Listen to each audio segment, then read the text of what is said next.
to template for the stair railings once the floor goes down. We're looking for something sort of clean and modern. We're also going to finalize our cabinetry layout and pick a color for the island. Let's go with this one. All right. All right, I think we have a winner. Now that we've picked the color, I'm ready to help spray the custom paint on the cabinets. I'm here at an actual shop where they paint it professionally, and I'm excited to see the process and try to learn a little bit from it.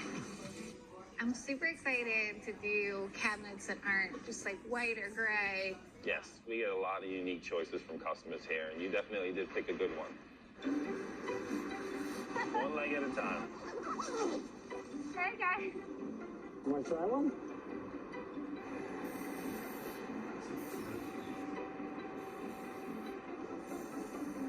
So the underside is dry. Up here? I feel like I still have to get that, the catching down. I almost fumbled that one. I'm hoping that with this nice bright color for the island, it's gonna make this kitchen really unique. All right, Chris, you ready to install these cabinets? I'm ready.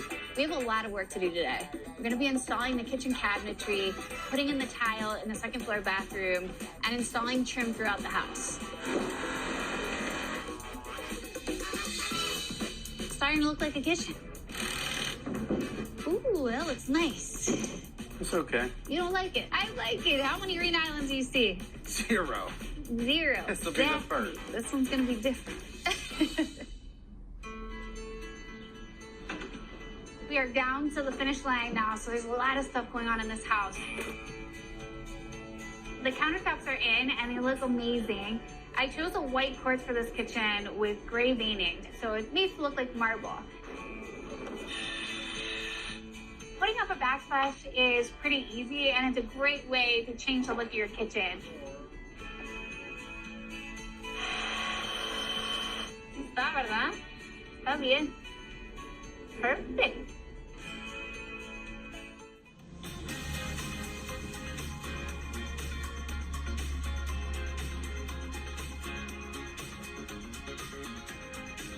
Bigger than what we have now. Bigger, yeah, a lot nicer than our current kitchen. So this is a special sink. It has this little lip here, and it comes with a bunch of different accessories. A good way to save space in a city kitchen. Yeah, Nice. it's really unique. Easy I like storage. it. Yeah. Look at that window.